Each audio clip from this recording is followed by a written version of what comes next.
E é isso aí, galera. Uma boa noite toda especial para você. Está entrando ao vivo aqui pelo Facebook Pacificador. Essa programação que acontece todas as quartas-feiras a partir das 21 horas. Eu estou muito feliz com a sua presença aí do outro lado da telinha.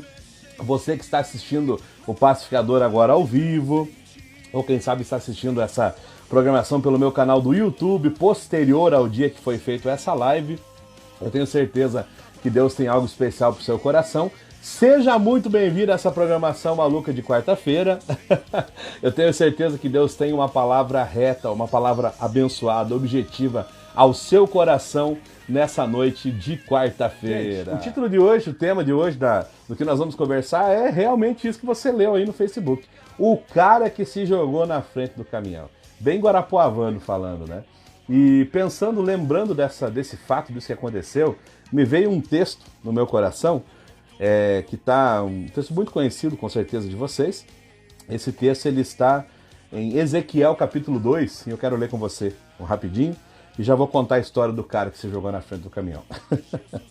Essa voz me disse: filho do homem, põe-te em pé, e eu falarei contigo. Então entrou em mim o Espírito quando falava comigo e me pôs em pé e ouvi o que ele me falava.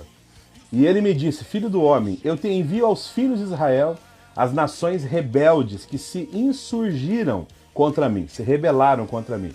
Eles e seus pais prevaricaram contra mim, até precisamente o dia de hoje. Os filhos são de duro semblante, cara fechado, obstinados de coração. Eu te envio a eles. Isso é Deus falando a Ezequiel. Eu te envio a eles e lhes dirás: assim diz o Senhor.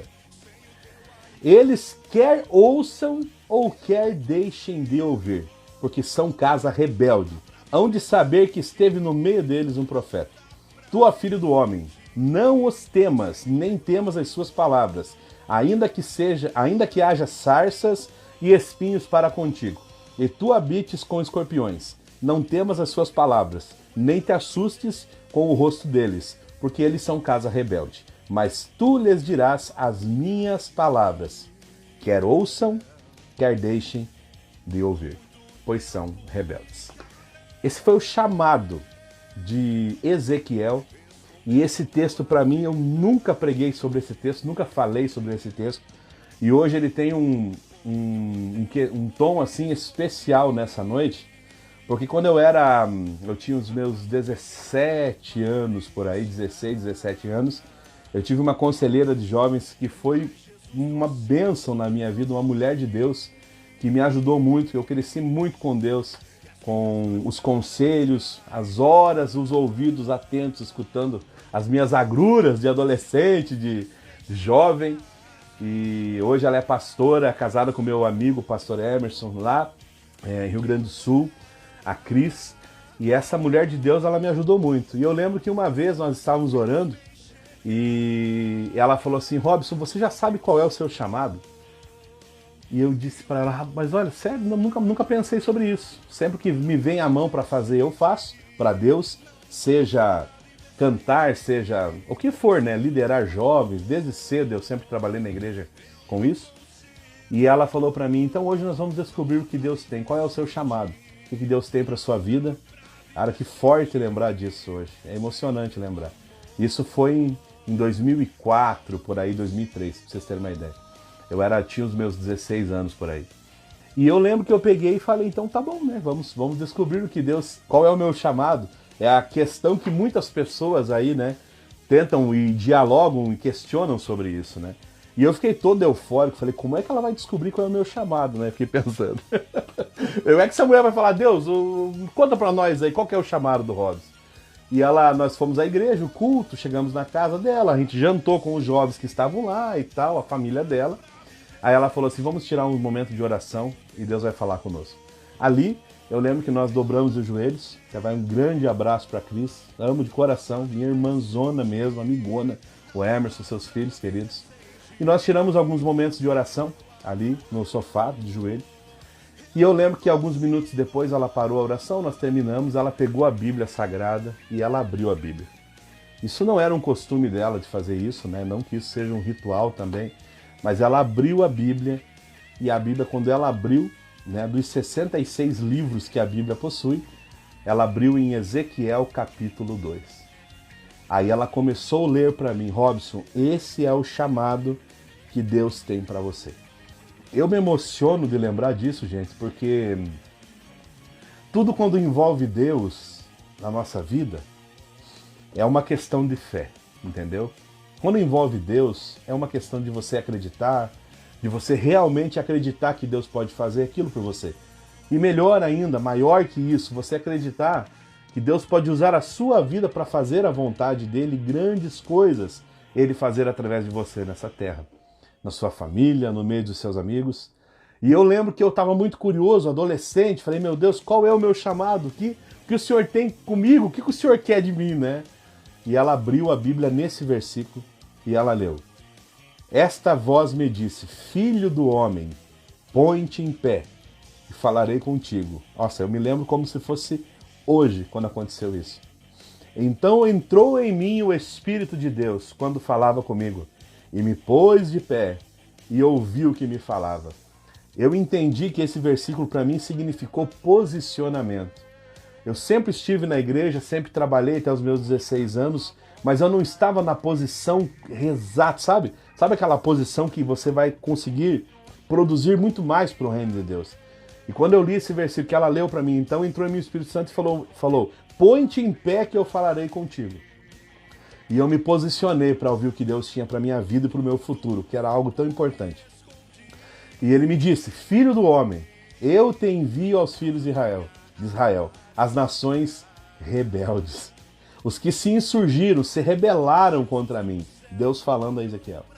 Eles e seus pais se rebelaram contra mim até precisamente o dia de hoje. Os filhos são de duro semblante e obstinados de coração. Eu te envio a eles e lhes dirás: assim diz o Senhor. Eles quer ouçam, quer deixem de ouvir, porque são casa rebelde.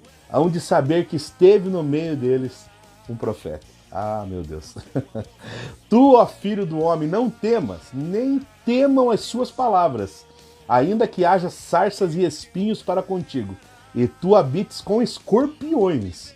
Não temas as suas palavras, nem te assustes com os rostos deles, porque são casa rebelde. Mas tu lhes dirás as minhas palavras, quer ouçam, quer deixem de ouvir. Quando eu escutei isso, eu fiquei assim, foi uma reação de medo, fiquei impressionado. Eu queria ouvir, quem sabe, outra coisa, que o meu chamado seria algo diferente, né? Mas o que você guardou no seu coração, eu guardei também. Povo rebelde, semblante duro, pessoas que podem ouvir o que você tem a falar de Deus ou não vão ouvir você, mas mesmo assim, fale. E eu lembro que ela me explicou, falou para mim o que significava esses versículos. Eu era muito novo na época ainda, e eu entendi que Deus queria a minha vida como um profeta. Um profeta na nossa geração hoje não é aquele que fica num lugar recebendo ofertas e as pessoas vão. Não, um profeta hoje é uma pessoa que está disponível a deixar Deus falar. Numa live do Facebook, no altar de uma igreja, numa praça pública, na rua, no cinema, no trabalho, aonde for. E eu nunca falei sobre isso, para mim é inédito contar isso em algum lugar. E eu sei que eu me posicionei depois daquele dia, eu falei: Deus, se o Senhor quer isso de mim, eu vou, Senhor. Mas eu preciso muito que o Senhor coloque na minha cabeça a Tua palavra. Eu preciso ler os versículos da Bíblia, eu preciso entender os versículos. Eu preciso compreender os versículos da Bíblia, eu preciso saber o que significam eles. Eu preciso entender para mim poder passar para as pessoas que eu conversar um pouco a Tua palavra. E olha que interessante o que diz os próximos versículos. E tu, ó filho do homem, ouve o que eu digo. Não te insurjas como a casa rebelde. Abra a boca e come o que eu te dou. Então vi que eis que certa mão se estendia para mim e nela se achava um rolo de um livro. Estendeu-o diante de mim e estava escrito por dentro e por fora. Nele estavam escritas lamentações, suspiros e ais. Continua. Ainda me disse, filho do homem, come o que achares, come esse rolo, vai e fala à casa de Israel. Então abri a boca e ele me deu a comer o rolo. E me disse, filho do homem, dá de comer ao teu ventre e enche as tuas entranhas esse rolo que eu te dou. Eu o comi e na boca me era como doce mel. Você pode falar, cara, que loucura isso que você está lendo, não entendi nada. O profeta Ezequiel, na hora que Deus falou com ele viu a mão de Deus vindo até ele com a palavra de Deus nas mãos, como se fosse um rolo de papel mesmo, um rolo de papel. E de uma maneira espiritual ele falou, eu quero que você se alimente da minha palavra. Você entendeu? E quando eu li esse versículo, eu entendi que eu precisava me alimentar da palavra de Deus antes de falar da palavra de Deus. Que antes de eu pregar, antes de eu ir fazer o que Deus queria e realizar, exercer o meu chamado, eu precisava me alimentar dessa palavra. Gente, algo diferente aconteceu comigo nessa época. Isso foi em 2003, 2004, por aí. Eu acho que até antes. Eu lembro que ler a Bíblia se tornou algo diferente para mim. Eu vou abrir um parênteses aqui, porque quem sabe você esteja como eu estava nessa época. Quem sabe ler a Bíblia para você é como ler um livro qualquer. Quem sabe ler a Bíblia para você é como você ler qualquer livro que você lê, dá uma pensada e não surge efeito em você. Eu confesso que até os meus 15, 16 anos era mais ou menos assim. Eu sentia dificuldade de entender o livro da palavra de Deus mesmo, sabe? E depois desse dia, eu comecei a me alimentar da palavra de Deus. E é um conselho que eu dou para você, faça isso na sua vida. Não leia por ler, não leia para cumprir uma tabela. É que eu estou fazendo a campanha de ler a Bíblia pela primeira vez na minha vida, eu tenho que não faça isso. Nem que seja um versículo, mas se aquele versículo possa entrar no seu coração como um alimento. E eu pude sentir, como disse o versículo, que esse alimento, que essa palavra de Deus foi como um mel doce na minha boca. E eu guardei aquilo comigo, Eu lembro que eu casei muito cedo, isso eu tinha os meus 16, 17, com 19 anos de idade eu já me casei. E eu lembro que logo depois que Deus falou comigo sobre qual era o meu chamado, eu comecei a pregar a palavra, ministrar a palavra. Não sei como é que você fala na tua igreja, mas comecei a falar de Deus nas igrejas, fora das igrejas. E sempre apareciam pessoas até mim, para mim poder falar um pouco do amor de Deus, que Deus pode fazer uma coisa maravilhosa na vida de alguém, que você pode ter uma esperança que a tua vida pode ser mudada, e eu nunca mais parei de fazer isso. Eu sempre gostei de cantar muito, a Neuza lembra disso, cantava com o filho dela, com o Samuel, muito, mas eu senti que algo mudou na minha vida, a trajetória mudou, como servo de Deus. Só que essa palavra que foi lida até mim sobre o meu chamado, eu guardei no meu coração, eu aceitei isso para mim. E o que aconteceu? Eu lembro que muitas oportunidades chegavam até mim, mas não era na igreja, entende? Não era assim, então tal igreja chamou, tal. Não, as oportunidades do dia a dia. Pessoas que estavam carentes de Deus ali, feridas, casamento destruído. Eu era novo, jovem, e eu podia aproveitar essas oportunidades para falar de Deus. Mas não tem como falar de Deus se você não se alimentou da palavra. Você entende? Não tem como você chegar para alguém na rua que está com fome e você não ter comida nenhuma na sacolinha e você tirar dessa sacola um pão e dar para essa pessoa. A gente só consegue falar de Deus se Deus for presente no nosso coração. A gente só consegue alimentar os outros com a palavra de Deus se essa própria palavra nos alimentou no passado. E nos deu força, vigor, ânimo e coragem para seguir o nosso chamado. E eu lembro que isso começou a acontecer comigo. E eu fui trabalhar no meu primeiro serviço registrado. Eu me tornei porteiro do São Vicente de Paula. Hospital muito conhecido aqui de Guarapuava. E eu lembro que eu me tornei porteiro lá do Hospital São Vicente. E pra mim foi uma coisa muito louca, gente. Eu nunca trabalhei, porque eu fiquei meio preso no quartel, não fiquei no quartel e não fui liberado. Aí eu não conseguia arrumar trampo na época, serviço. Eu lembro que eu fiz alguns serviços pequenos, mas nunca fui registrado. Meu primeiro registro na carteira foi como porteiro do Hospital São Vicente de Paulo. E lá nesse serviço, meu Deus do céu, eu precisei amadurecer, eu passei por muitas circunstâncias impressionantes que eu vou trazer uma delas para contar para vocês hoje. Senão vai ficar muito longa essa live, eu não quero, esse não é o meu objetivo. Meu objetivo é que você saiba dessa história. Das várias circunstâncias e situações que eu preguei, que eu falei do amor de Deus naquele hospital, a que eu lembrei hoje, e também uma que marcou muito o meu coração, é a história que eu vou contar para você hoje, do rapaz que se jogou na frente do caminhão.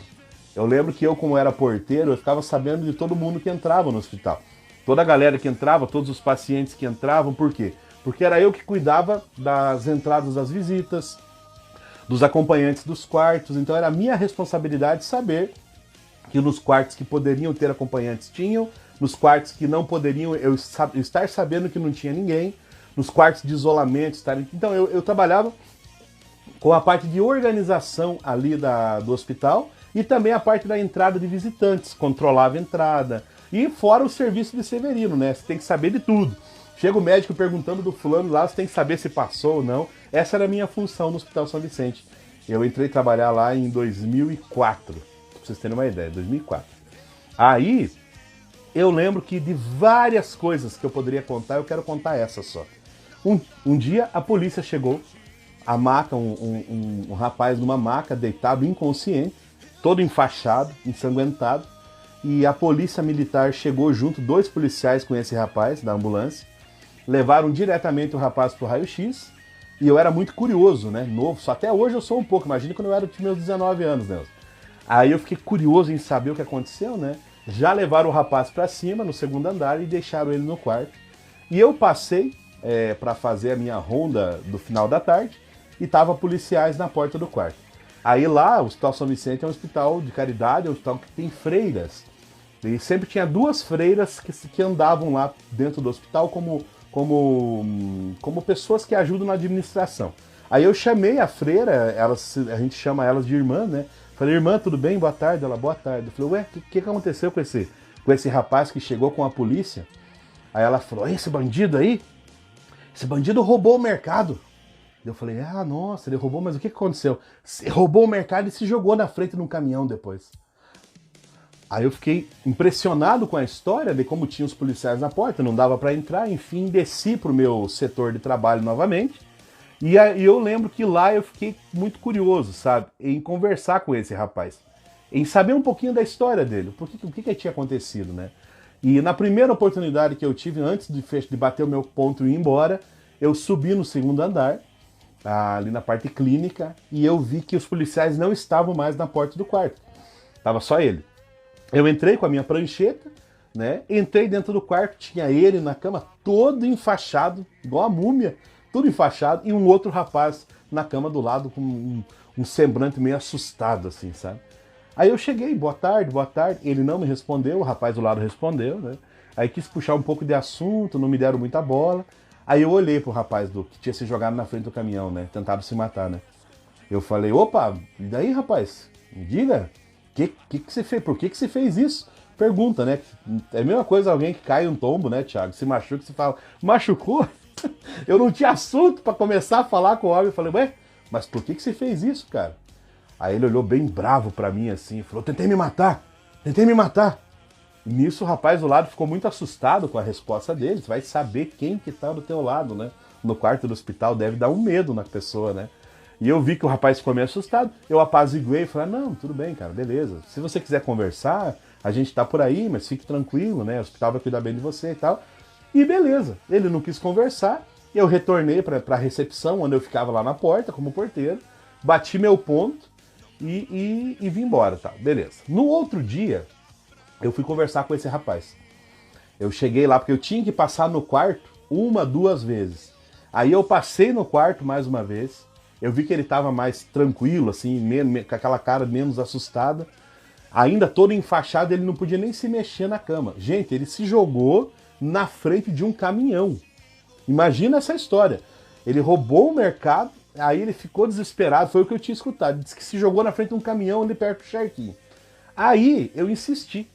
Eu senti no meu coração de puxar conversa com ele, sabe? Aí eu lembro que no final da tarde, eu falei pra ele... cheguei a conversar com ele e tal, de novo, né? Eu não me lembro o nome dele, infelizmente. E ele me ouviu, e tava sozinho no quarto. O outro rapaz do quarto tinha saído, trocaram, tudo por Deus, né? Tudo na hora certa. E eu lembro que eu comecei a conversar com ele, comecei a conhecer a história dele e tal. Aí ele começou a falar. É, cara, eu magoei a pessoa que mais me amava, eu magoei. Agora não tem mais o que eu fazer. Aí eu falei, sua mãe, seu pai? Não, eu moro com a minha avó. E a minha avó faz tudo por mim. E eu fiz a pior bobeira que eu podia ter feito. E eu magoei a minha avó. E agora não tem mais o que fazer da minha vida. Eu vou me matar de novo. Se eu sair daqui, eu vou tentar me matar de novo. Ele abrindo o coração pra mim. Aí eu falei, mas por que você magoou a tua avó? O que você fez de tão grave? Aí ele falou, eu roubei o mercado que eu trabalhava. Roubei. E daí eu tava indo, fugindo. Quando eu me toquei do que eu fiz, eu falei, a polícia vai me pegar. Eu vou ser vergonha pra minha avó. E eu fiquei com aquela coisa na minha cabeça, você não pode ser vergonha pra tua avó e não sei o quê. O que ele fez? Ele me contando. Lá perto do Charquinho, onde tá em reforma o trevo agora, ele tava vindo um caminhão, gente, e ele se jogou na frente do caminhão.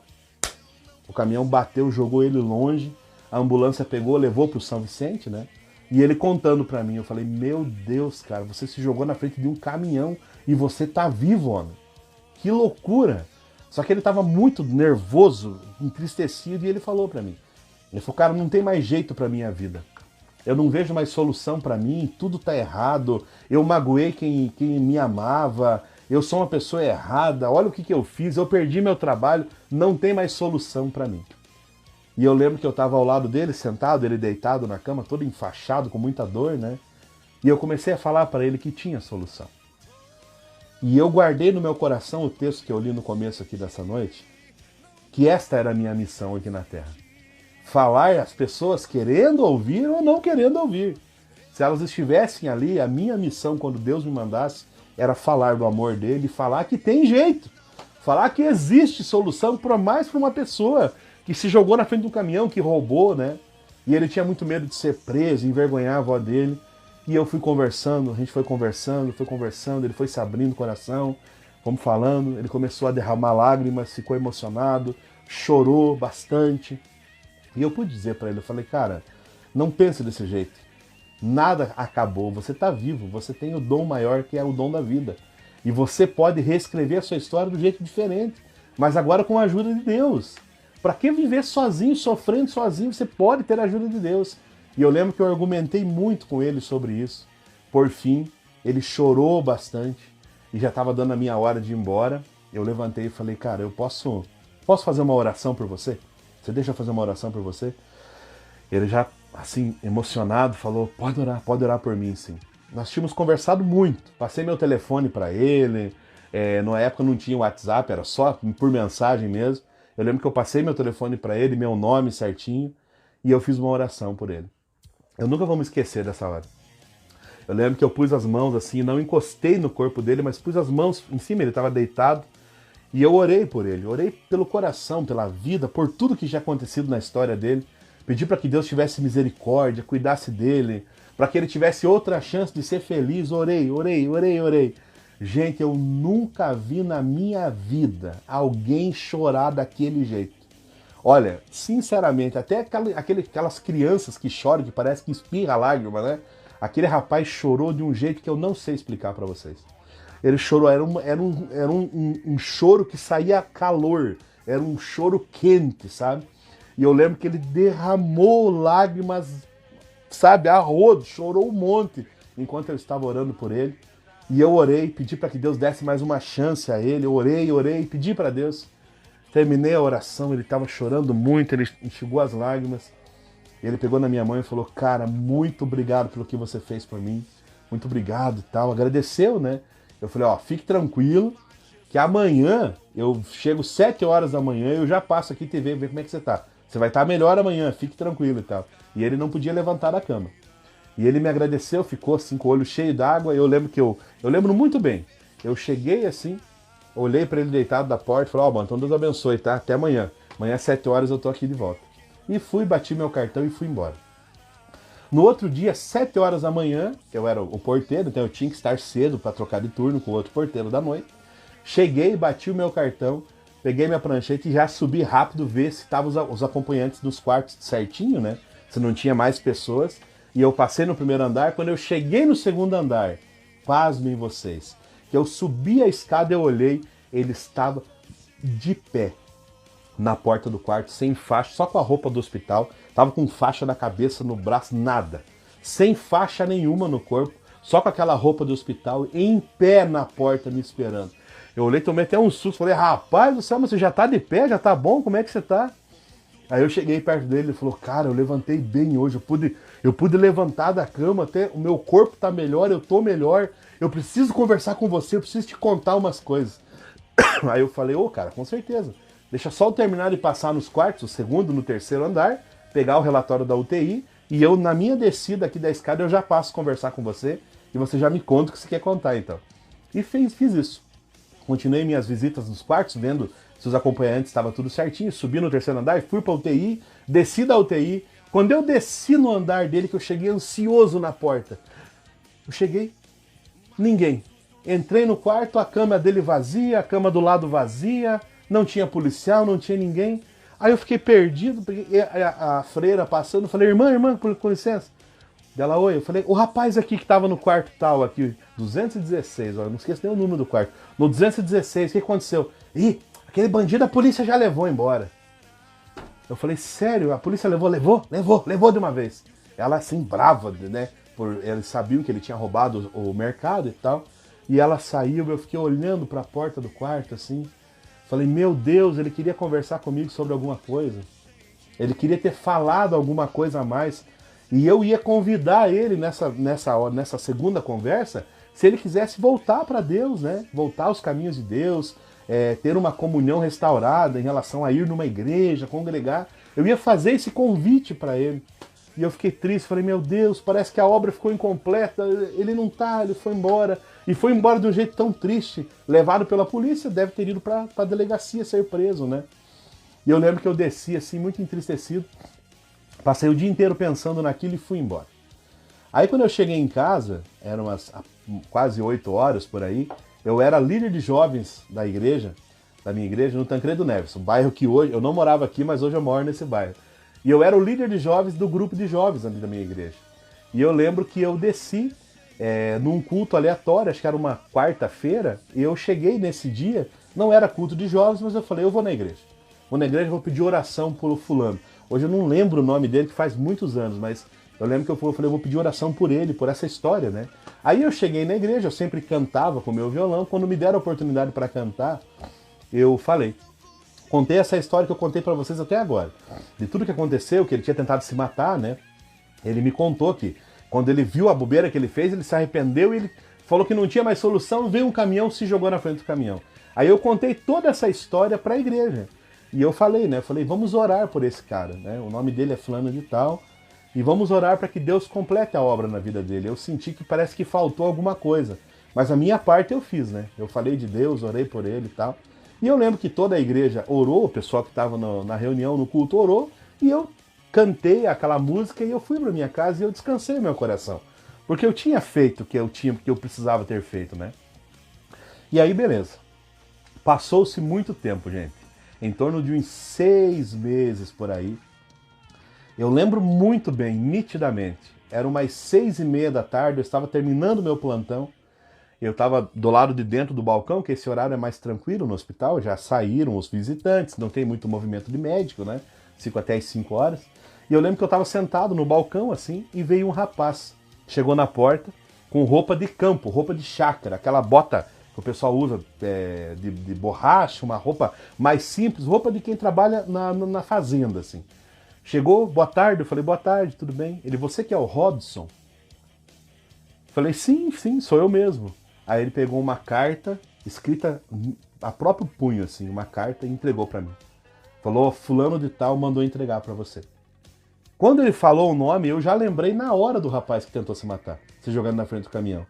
E eu olhei a carta, eu fiquei impactado com aquilo. Quando eu vi a carta, o rapaz já tinha ido embora. Aí eu não pude agradecer, não pude perguntar nada, meu Deus do céu. Fiquei ali distraído com a carta e não consegui saber quem era, se era amigo dele, enfim.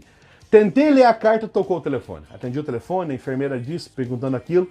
Desliguei, fui fazer o que a enfermeira pediu, voltei. Quando eu abri a carta de novo, tocou o telefone de novo. Tive que atender, eu falei, sabe uma coisa? Eu vou ler lá na minha casa essa carta, não vou ler agora. E eu na época não tinha carro, descia de busão, de ônibus pra casa. Peguei o perolão lá no terminal e desci pra casa. Morava aqui perto, ali perto do Superpão, aqui no Boqueirão. Eu lembro que eu desci, cheguei em casa, tomei banho. Aí eu ia pro culto, né? Era um sábado, culto de jovens. E eu lembro que eu cheguei, tomei banho, aí eu fui, antes de descer à igreja, no culto de jovens, eu peguei a carta. Peguei a carta para mim ler. E eu lembro que eu abri, quando eu abri a carta, começava assim: Robson, tudo bem? Aqui é fulano de tal. Você lembra de mim? Sou eu aquele cara que se jogou na frente do caminhão. Como que eu não ia lembrar, né? Eu me impactei, fiquei impressionado. Ele falou: Robson, eu só estou mandando essa carta para você, para te contar que eu nunca vou esquecer do que você fez por mim naquela tarde. Falou até o dia. Eu estava abatido, eu achava que não tinha mais jeito para minha vida. Eu tinha tentado me matar e a primeira coisa que eu faria quando saísse do hospital era tentar tirar a minha vida novamente. Mas Deus mandou você lá no meu quarto para falar do amor dele, para falar que tinha um jeito, para falar que ainda tinha uma saída para minha vida. E eu lendo. Aí ele falou: Robson, eu quero te contar que hoje eu voltei para a igreja, eu estou servindo a Deus novamente, voltei a tocar o meu violão na igreja, Deus mudou a minha vida. E ele escreveu o refrão de um hino que era lançamento na época de 2005, por aí. Ele escreveu: quando ele decide fazer, não existe nada, não existe morte, não existe inferno que possa deter.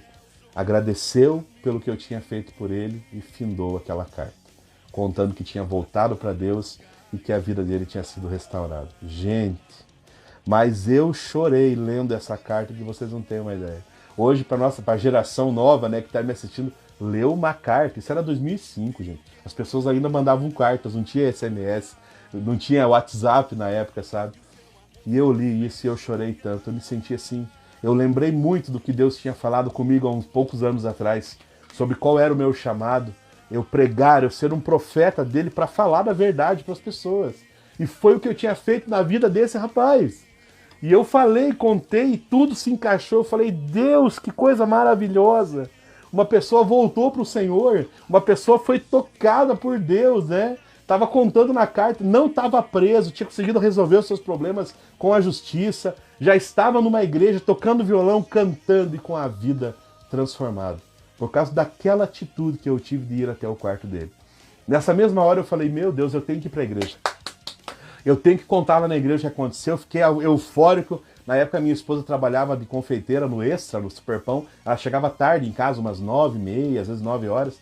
Eu lembro que ela não tinha chegado ainda, eu peguei, tomei banho rápido, já tinha tomado banho, peguei o meu violão e pum, desci a pé para a igreja. Cheguei na metade do culto quase, e o segundo líder de jovens estava dirigindo o culto, Eliel Padilha, grande amigo. E eu lembro que eu cheguei e falei: Eliel, eu preciso de uma oportunidade para falar.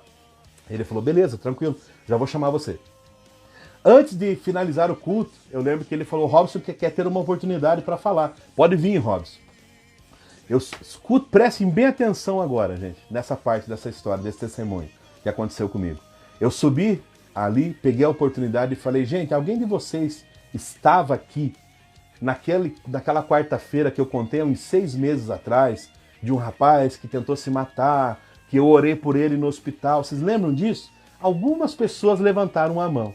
Eu falei: vocês lembram que naquele dia eu não concluí, porque eu achei que ficou faltando alguma coisa, não consegui terminar de conversar com o rapaz. Eu falei: hoje eu vim aqui para contar para vocês que hoje no meu trabalho eu recebi uma carta, e esse rapaz contou na carta que voltou para Deus, que teve a vida transformada, que voltou a tocar violão na igreja, que tinha mudado de vida e estava me agradecendo. Nessa hora o povo da igreja, gente, foi faltando jogar cadeira para cima. Pelo grande milagre que Deus tinha operado na vida desse rapaz. Só que o que me deixou impressionado não foi só isso. Nessa hora, o meu segundo líder de jovens falando: Robson, Robson. E eu contando a história e falando: calma, deixa eu terminar. E ele: Robson, Robson. Aí eu falei: pode falar. Ele me interrompeu. Ele pegou outro microfone. Escutem essa parte, gente. Ele falou: gente, o Robson não sabe disso, mas eu quero contar para vocês. Esse é o meu segundo líder de jovens falando. Eu sou o supervisor do Hortifruti do Baratão. Na época era Baratão, a loja do Superpão lá. E esse rapaz, fulano de tal, trabalhava comigo. Eu olhando ele falar. Ele falou: ele roubou o nosso caixa do mercado e saiu. Quando no outro dia eu fiquei sabendo que ele tinha se jogado na frente de um caminhão, eu convidei um amigo meu do setor, ele falando, o meu amigo, convidou o amigo dele do setor dobraram o joelho lá no mercado e falaram: Deus, manda alguém para conversar com o rapaz lá no hospital, para que ele não tenha e tente acabar com a vida dele. Na hora que o Eliel, meu amigo, estava orando, gente, no outro dia, eu estava no mesmo instante entrando no quarto do hospital conversar com o rapaz. Gente, isso não é déjà vu, não é roteiro de filme, não é coincidência. Esse é Deus, é a mão de Deus cuidando dos seus filhos. Na hora que o chefe dele, que soube do que ele fez, quase um dia depois, soube que ele estava entre a vida e a morte, quem sabe tentaria se matar novamente, ele dobrou o joelho lá escondido atrás do hortifruti do mercado, que tinha sido roubado, com um amigo que era cristão também, e pediram misericórdia pela vida do rapaz. Naquela mesma hora ele falou: Deus, manda alguém para falar com ele lá, aonde ele estiver, no hospital que ele estiver. Nessa hora, o Espírito Santo tocou, entrou em mim e movimentou meu coração. Eu subi novamente no quarto do rapaz. E foi exatamente naquela tarde que eu sentei, conversei com ele, que ele chorou bastante e que eu orei por ele. Naquele momento, Deus salvou a vida daquele rapaz. E essa história eu tenho no meu coração como algo incrível que Deus fez. Porque eu sou bom, porque o meu amigo que era líder de jovens é bom, de jeito nenhum, gente. Mas é porque Deus cuida dos seus filhos. Não só dos seus filhos que estão na igreja. Deus não cuida só dos seus filhos que dão dízimos, que dão ofertas, que vão na igreja, que usam terno, que não perdem missa, que não perdem culto, que não perdem reunião. Deus ama seus filhos, que hoje, porventura, estão perdidos nas drogas, nas bebidas, roubando seus empregos, se jogando na frente de caminhões aí da vida, gastando todo o seu dinheiro com tanta porcaria que esse mundo oferece, que é uma alegria momentânea e ilusória. Deus ama todos os seus filhos. E Deus vai sempre tocar em alguém, para esse alguém alcançar a vida dessas pessoas. Eu contei para você essa história que aconteceu comigo, porque eu nunca mais vi esse rapaz. Hoje, infelizmente, eu não lembro nem o nome dele, mas Deus tocou no meu coração, eu entrei naquele quarto e eu simplesmente falei para ele que tinha saída para o problema dele. Tinha solução para a grande angústia que ele estava vivendo. E essa solução se chamava Jesus Cristo. Você que me assiste hoje, eu não estou perguntando aqui qual igreja você é.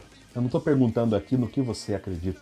Eu não estou aqui perguntando se você leva a tua oferta para a igreja ou não, se você é a favor do dízimo. Não, nada disso. Eu estou perguntando aqui para você nessa noite o seguinte: você tem sido um profeta de Deus para a sua geração?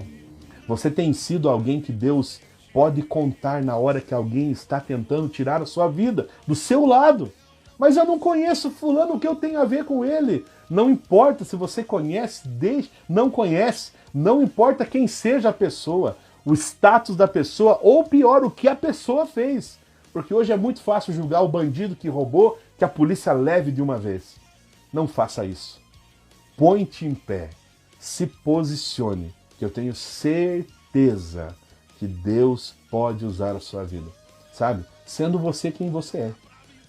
A questão aqui não é você ter para fazer, entendeu? É você acreditar que Deus pode te usar, sendo você quem você é. Não é o conteúdo, sabe? Todo o estudo, não. O único alimento que você precisa para ser um servo de Deus para essa geração é comer do rolo da palavra de Deus. Sabe? Se alimentar da palavra todas as noites antes de dormir, durante o teu dia, faz teu matinal de manhã, leia versículos, tenha a palavra de Deus como o melhor livro da sua vida, como o seu melhor amigo, como o seu GPS diário. É esse alimento que você precisa para ser um profeta de Deus para essa geração. Para ser a voz de Deus dentro da sua casa, para ser a voz de Deus dentro do seu emprego, para ser a voz de Deus dentro do seu trabalho. Guarde essa palavra no coração. Eu nunca tinha contado nenhuma dessas experiências que eu passei. Do hospital, se eu for contar, gente, tem várias e várias. Se Deus tocar no meu coração e eu lembrar de mais algumas, nos próximos programas pacificadores eu trago para vocês mais histórias. Mas essa é desse rapaz. O cara que se jogou na frente do caminhão, não morreu, foi parar lá no hospital que eu trabalhava. Na hora que eu estava no meu plantão, o rapaz que conhecia ele, chefe dele do mercado, orou para Deus mandar alguém para falar com ele. Deus tocou no meu coração. Olha que loucura isso! Eu fui, eu orei por ele, esse cara foi embora, voltou para Deus, reconciliou. Hoje eu torço que tenha sua família, que seja uma pessoa bem-sucedida e que ainda continue adorando a Deus e servindo a Deus. Tudo isso aconteceu porque quando eu tinha 16 anos de idade, eu escutei uma palavra que dizia: "Põe-te em pé, filho do homem, que eu falarei contigo. Coma desse livro, para que você possa alimentar as pessoas. Fale com elas, mesmo elas estando de cara fechada. Feche a cara também, mas fale, mesmo elas querendo ou não querendo ouvir. Mas diga a essas pessoas, assim diz o Senhor, para você e para você." E é o que eu tenho feito na minha vida inteira, desde os meus 15, 16 anos. Quando surge uma oportunidade, eu falo: assim diz o Senhor para você. Assim diz o Senhor para você. Robson, eu quero fazer isso também. Eu acho isso lindo. Mas como que eu vou ter a propriedade para dizer para alguém que assim diz o Senhor? É bom que você tenha essa preocupação, porque eu tinha também. Porque assim diz o Senhor não é assim diz o Robson, assim diz o Tiago. Não! Quando você fala assim diz o Senhor, você está falando que quem está falando através da sua boca é Deus. E como que você pode ter esse discernimento e esta certeza que é Deus falando através da tua boca? Se você se alimentou e conheceu isso daqui, ó. Vou mostrar para você. Ó, isso aqui, ó. Essa é a boca de Deus. Essas são as frases de Deus. Essas são as palavras de Deus. Assim diz o Senhor.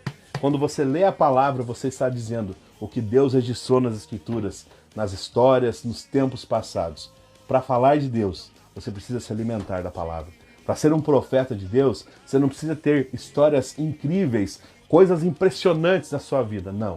Você precisa ter a palavra de Deus na sua vida. Você precisa estar alimentado, saciado da palavra de Deus. E quando você abrir a tua boca, quem vai falar por você é Ele. Ok? Guarde isso no seu coração. Guarde esse testemunho para você. E eu tenho certeza que você pode ser um Ezequiel de Deus. Eu tenho certeza que você pode ser um profeta de Deus para sua casa, para sua geração e deixar Deus mudar a história de muitas pessoas através da sua coragem e do seu posicionamento. Beleza? Muito obrigado por vocês estarem comigo até agora, o final dessa programação. Quero mandar um grande abraço pro meu amigo Tiaguinho TG, pra Neuza Domingues, lá de Pato Branco, não de Pato Branco, de Paranaguá. Tava mudando a cidade, Neuza.